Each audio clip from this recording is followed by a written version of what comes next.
Hello बच्चों, आज हम लेकर आ गए हैं एक्सरसाइज 6.2 ट्रायंगल चैप्टर की और इसका क्वेश्चन नंबर 9। तो चलिए इसको स्टार्ट करते हैं। मेरा नाम है गौरीशंकर माहेश्वरी और आप देख रहे हैं आपका अपना चैनल जीएसएम सर। क्या है क्वेश्चन नंबर 9 में? ABCD is a trapezium in which AB parallel DC and its diagonals intersect each other at the point O so that AO upon BO is equal to CO upon DO। Trapezium है और trapezium में one pair होता है parallel और other pair होता है non parallel. तो शुरुआत करते हैं ट्रेपेजियम बनाने से। ये लीजिए, हमने ट्रेपेजियम को अच्छा खासा बना दिया। ये लीजिए, ट्रेपेजियम को हमने बनाया ऐसा कुछ और नाम लिखना स्टार्ट करते हैं A, B, C और D। फिर हमें बोला है कि पैरेलल तो हो चुका है, AB और DC आपस में पैरेलल है। Its diagonal intersect each other. Diagonal होता है जो अपोजिट वर्टिसेस से कनेक्ट करते हैं। ये लीजिए, हमने कनेक्ट कर दिया, इसको यहां से यहां कनेक्ट कर देते हैं। जहां इंटरसेक्ट हुआ है उसका नाम है बच्चों O। हम यहां पर नाम देते हैं O। चलिए, यहां तक तो काम हो गया। यहां के बाद हम कुछ लिखना शुरू करते हैं जो यहां पर हम लोग रिप्रेजेंट करते हैं। हम यहां लिखेंगे कि गिवन है हमें ABCD is a trapezium in which क्या बच्चों पैरेलल AB पैरेलल DC। ये हमें गिवन है, जो गिवन है उसको लिखते जाइए। दूसरा बच्चों हमें क्या करना है, जो O है हम यहाँ पे एक लाइन ड्रॉ करते हैं और इसका नाम दे देते हैं बच्चों E। हम बताएंगे कि जो EO है वो DC के पैरेलल है। बाय कंस्ट्रक्शन हम लिखेंगे कंस्ट्रक्शन में क्या लिख दिया बच्चों हमने कि जो EO है वो किसके पैरेलल है? DC के। EO किसके पैरेलल है बच्चों? DC के। ये हमने कंस्ट्रक्शन से किया है, हमारी इच्छा से किया है। ठीक है, अब हमें जो प्रूव करना है तो प्रूव में क्या है बच्चों? AO upon BO is equal to CO upon DO। ये हमें प्रूव करना है। अब आ जाते हैं बच्चों प्रूफ पे। लिखना नीचे ही है पर मैं इधर आ जाता हूं क्योंकि हमें बहुत कुछ लिखना है अभी भी। प्रूफ में आते हैं तो प्रूफ में जब आते हैं तो बच्चों हम एक ट्रायंगल पिक करते हैं। सबसे पहले ट्रायंगल लेते हैं A, B और D। ले लेते हैं in triangle A, B, D। जब हमने ABD ट्रायंगल लिया तो हमें पता चला कि जो EO है वो किसके पैरेलल है? DC के। तो लिखते हैं EO पैरेलल DC और ये आया कहां से? By construction.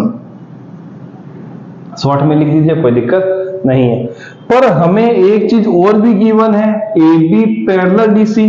यहां लिखता हूं AB पैरेलल DC। ये क्या है बच्चों? गिवन है। अब आप देख रहे हैं कि दोनों पैरेलल का एक तरफ का हिस्सा सेम है, DC। अगर ये इक्वल है तो ये भी क्या हो जाएगा बच्चों? आपस में इक्वल। तो मैं लिख देता हूं हेंस EO पैरेलल AB। चलिए, यहां पर हो गया। अब जब बच्चों हमें पैरेलल मिल जाता है तो सबसे अच्छी कहानी है कि हम लगा देते हैं थेलस थ्योरम। लगाते हैं यूजिंग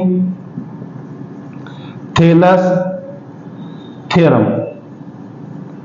और थेलस थ्योरम क्या बोलती है कि जब लाइन पैरेलल हो तो रेशियो भी क्या हो जाते हैं? लाइनों के इक्वल। मतलब मैं आता हूं A से E,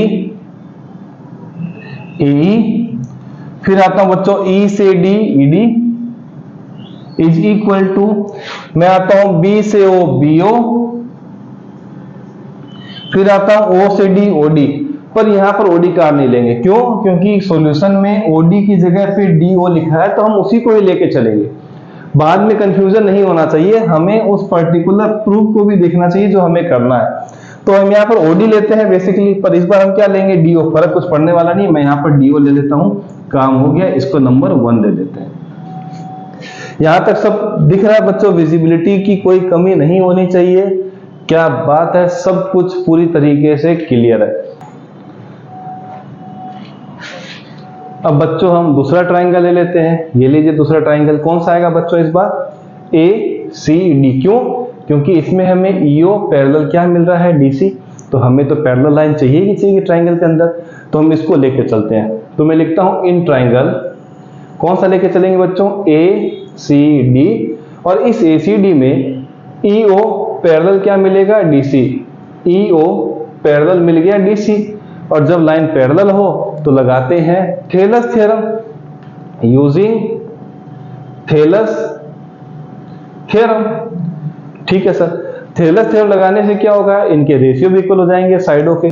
तो AE upon ED, AE upon ED is equal to AO upon OC, AO upon OC हो रहा है, पर हमें क्या लिखना है, CO। क्यों, क्योंकि हमें क्वेश्चन में गिवन है।